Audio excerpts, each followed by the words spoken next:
The night had fallen quietly over the suburbs, that gentle kind of silence that lulls you into thinking the world is still and safe. But inside the Harris household, beneath the soft glow of nursery lights and family portraits, something sharp and unseen stirred. Michael Harris, 31, sat in the living room with a half-finished case file open in front of him, but his mind was miles away. The soft murmurs coming from the upstairs hallway had caught his attention, faint, hushed tones barely audible beneath the quiet hum of the baby monitor. It was his wife's voice. He stood silently, moving up the staircase with measured steps, careful not to make the wood creak. The door to the nursery was cracked slightly open. Warm nightlight spilled out, casting soft halos across the hallway floor. Then he heard it. It doesn't matter. He thinks the child is his. Michael stopped breathing. The words were barely a whisper, but clear, unmistakable. Laura's voice. Sweet, familiar. Except now it coiled around his spine like ice water. He didn't move. Didn't push the door. Didn't confront.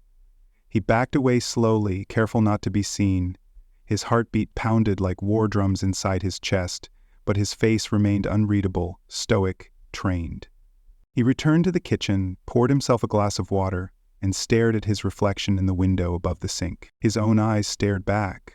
Gray, steady, suddenly unfamiliar. Was it possible he misheard, misinterpreted? A strange joke? A hallucination born from exhaustion? No, Michael didn't imagine things. He observed. He noticed. Details were his weapon and armor. In courtrooms, in life, and especially in betrayal. He leaned against the counter, glass trembling just slightly in his grip. It was only a sentence, 8 words, but they tore through the fabric of his reality. The child. His child? He closed his eyes, remembering the moment he first held the baby. The overwhelming warmth, the tears Laura shed, the promises she made, all of it now stained by that whisper. He didn't confront her that night. Instead, he smiled when she came downstairs, asked about dinner, kissed her forehead, told her how lucky he felt to have her. And all the while, gears turned in his mind. By midnight, he had already booked a private appointment with a discreet genetic testing clinic. No drama, no confrontation, just truth. In the quiet that followed, Michael sat in his study, reviewing past memories like files in a case. The unexplained absences, the distracted looks, the way Laura had hesitated when naming their son. Maybe this was nothing. Maybe this was everything. He swore to himself, right then and there, he would not be humiliated. He would not break. He would uncover the truth with precision, and when he moved, it would be final. 2 days later, Michael sat alone in the sterile waiting room of a private diagnostics lab tucked into the corner of a medical complex on the city's west side. Rain streaked the floor-to-ceiling windows, blurring the view of the parking lot beyond. The receptionist gave him a polite, practiced smile when she called his name. He nodded, calm, emotionless, and followed her to the back without a word. Inside the small consultation room, he swabbed his mouth as instructed, then he handed over the envelope, the one he'd sealed that morning with the cotton swab taken gently from the inside of his infant son's cheek. Laura had been in the shower when he did it. She hadn't even noticed the brief interruption to her routine. Everything was seamless, controlled. The technician asked if he wanted expedited processing. Michael paid double, without hesitation. The silence that followed over the next 36 hours was the kind that expanded in his mind like a dark tide. He still went to work, answered emails, reviewed contracts. But his thoughts were always circling back to the whisper, to the possibility that the foundation of his life had been a mirage. He didn't confront Laura. He didn't change his tone, routine, or habits. In fact, he made a deliberate effort to be warmer, more affectionate. She responded with ease, perhaps assuming the moment had passed, the danger averted. But every smile she gave him now felt rehearsed. Every glance too measured, every word sifted through a new lens. Michael wasn't sure what hurt more, the idea of the betrayal or the terrifying possibility that she believed he would never notice. On Thursday afternoon, the lab called. He listened to the voicemail 3 times before he called them back, each repetition harder to bear than the last. When the voice on the other end confirmed the results, 0% probability of paternity, he didn't react. Not audibly, "Thank you," he said, and hung up. Then he sat still for almost an hour, staring at the floor. It was real. There was no room left for doubt. The child he had named, fed, held, the child whose name was printed on every form alongside his own, was not his. And yet he felt no explosion of rage, no outburst, only something colder, a clarity he hadn't felt in years, a clarity sharpened by pain. He opened his laptop and began to build a timeline.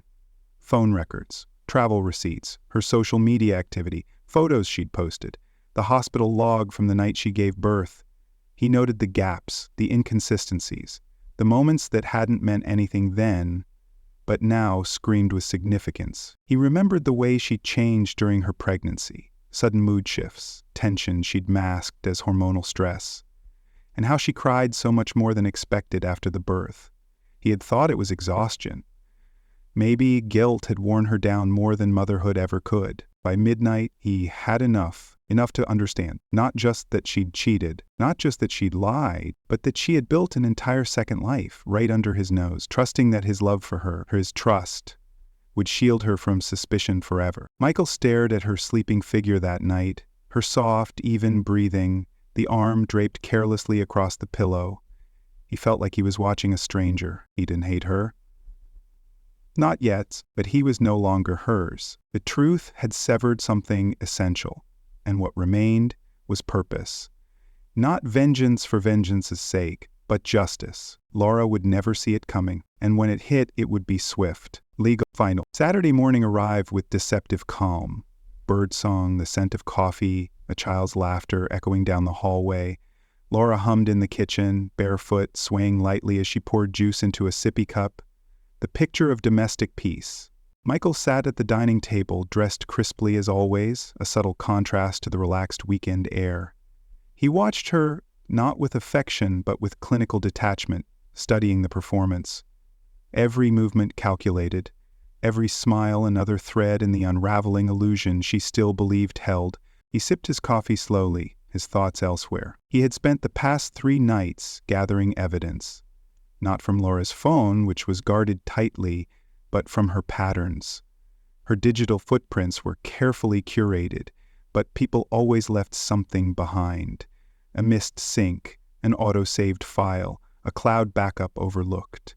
Michael wasn't a tech expert, but he was meticulous.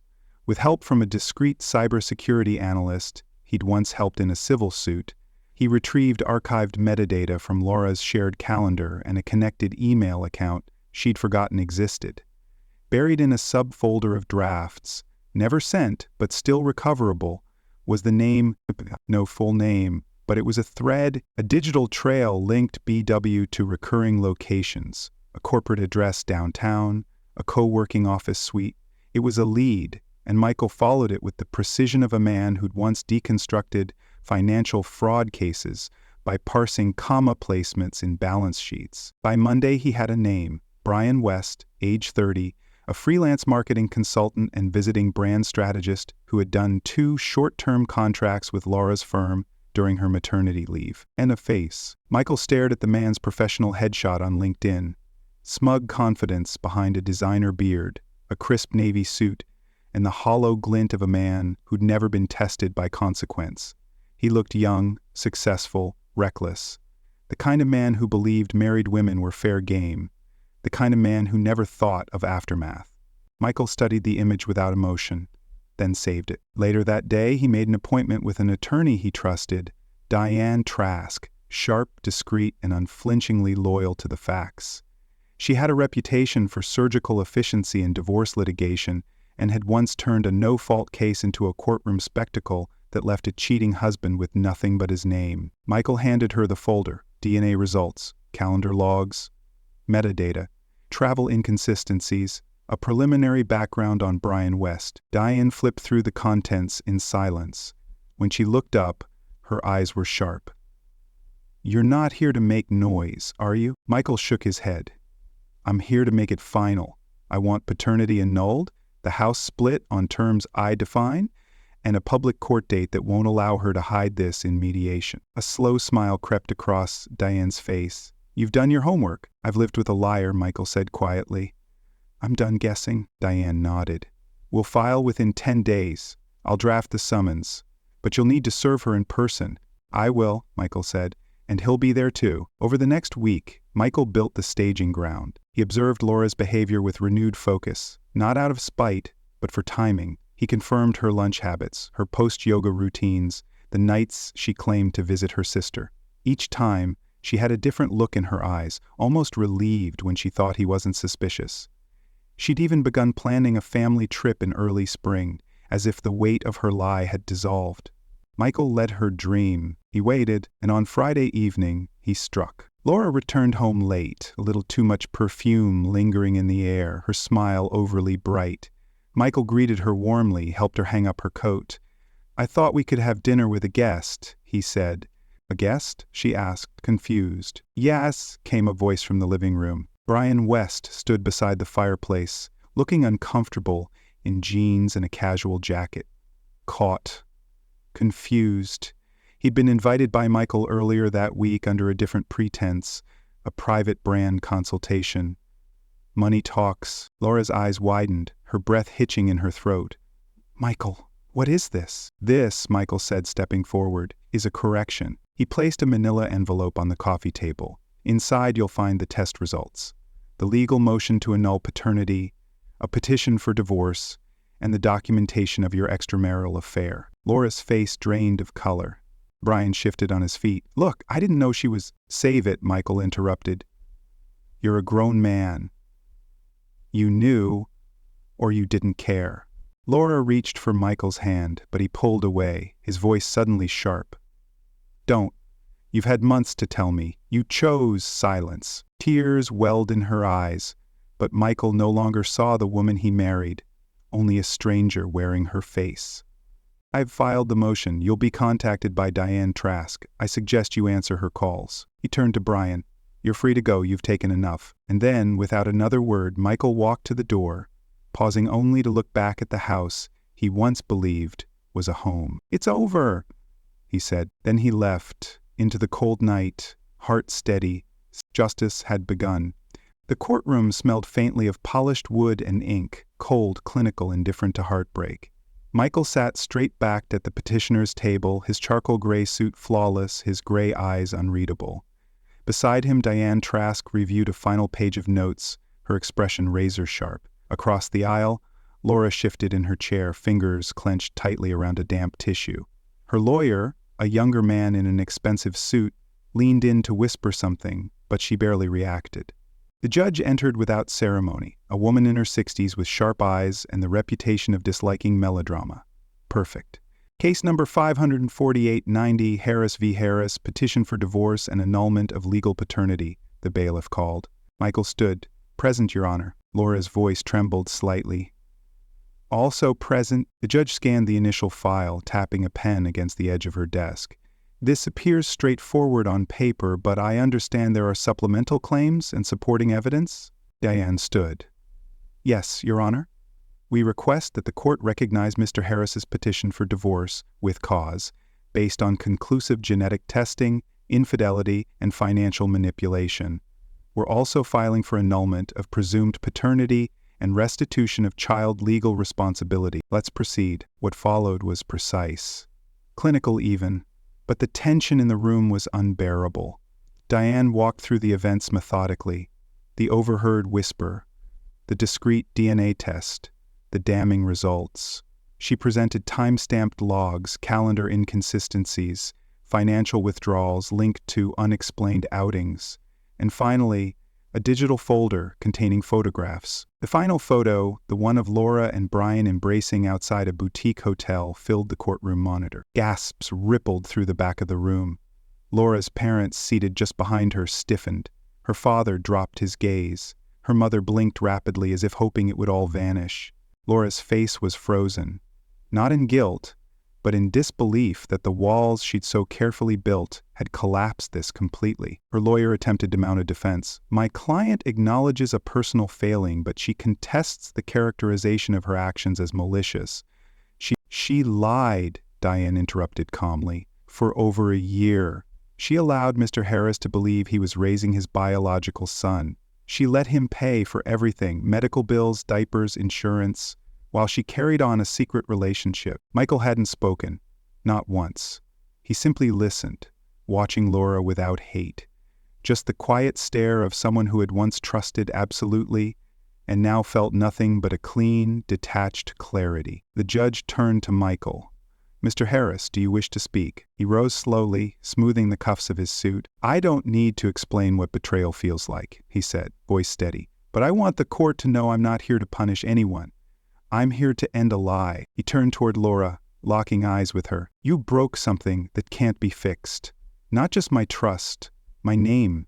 You gave it to a child who isn't mine and built a life around that falsehood. And you let me love him like he was my own.